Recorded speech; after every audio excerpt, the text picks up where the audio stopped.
What is the purpose of content marketing? I like that question. So many things. Oh my goodness, where do I start? I think for one, building a relationship is probably the most important. I really love when I see websites now that have loads and loads of content around things after you've bought something. So, for example, you buy a washing machine, and then you have a post on what to do if it starts to smell or if it breaks.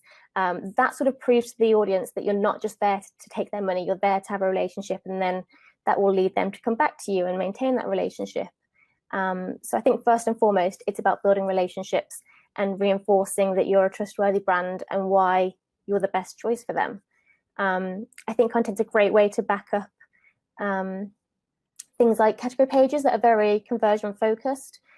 Making sure there's really engaging content on there can also help Google understand what the page is about. If it's just a load of images with links to product pages, content on there can really talk to Google as well as the users.